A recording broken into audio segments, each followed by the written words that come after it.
Since now we have studied about gravitation, so today we'll be starting with flotation. First we'll study the topic weight of the object on moon.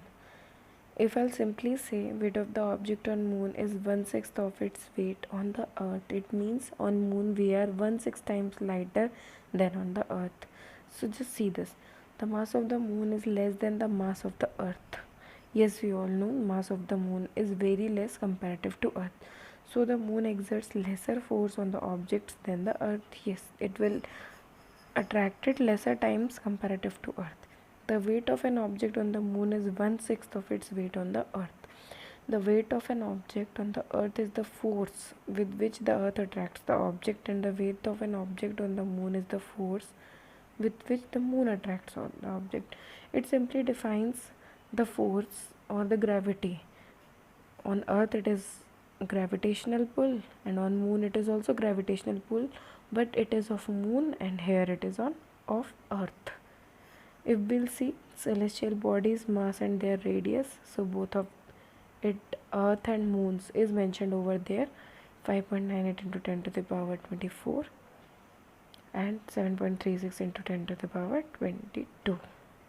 If we move for the radius, 6.37 into 10 to the power 6 and 1.74 into 10 to the power 6. Now we'll move for the next concepts of flotation: thrust, pressure, Archimedes principle, and so on. So we'll start with thrust and pressure. Thrust, it is the force acting on an object perpendicular to the surface.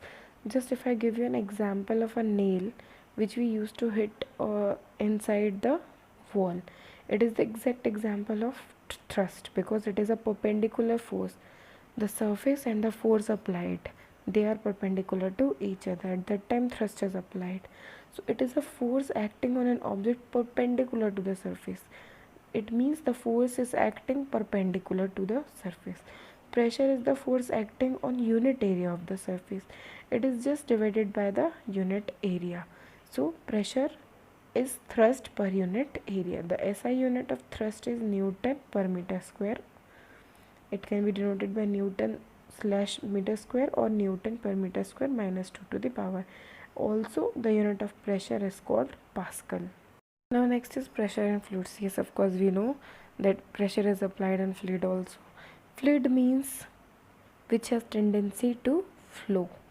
Fluid exert pressure in all direction. They can exert pressure in all direction, and pressure exerted on fluid is transmitted equally in all directions. It means it is not so that unlike thrust we are applying the perpendicular force, so on that area only the force is applied, but in fluid the pressure is applied in all the direction in equal amount. Next, if we talk about buoyancy, when object is immersed in a fluid, it experiences an upward force. It is called buoyant force. Buoyant force. This property is called buoyancy or upthrust.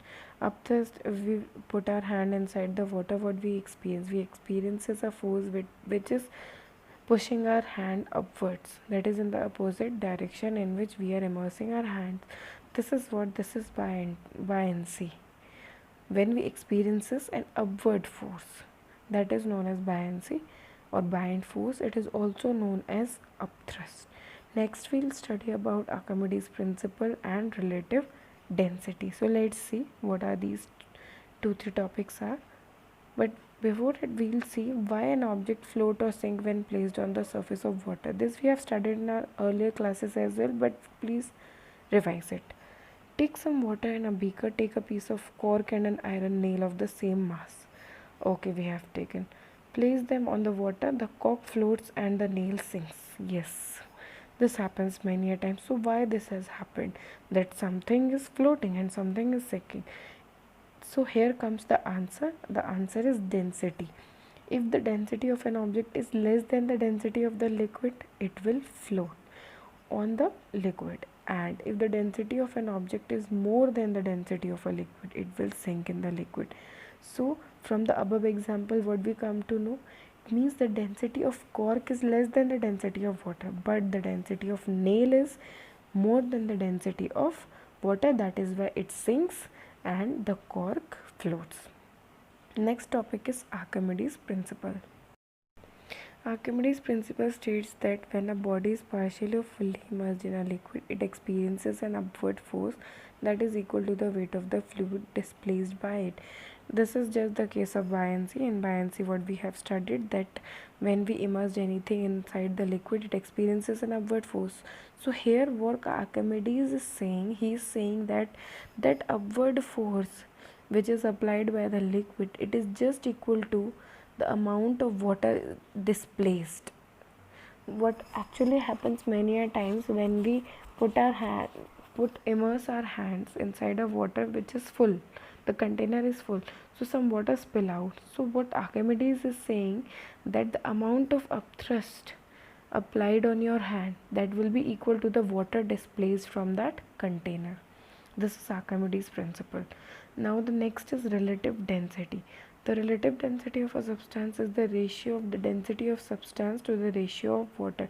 It is just a comparison between the ratio of that particular substance and the ratio of its density of water. It's ratio in similar quantity and has no unit. Till now, so this ends the chapter flotation.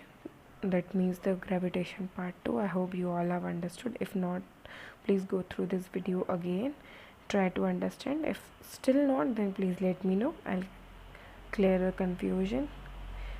Please try to understand these concepts very thoroughly, only that you will be able to solve the questions of the exercise. Thank you very much.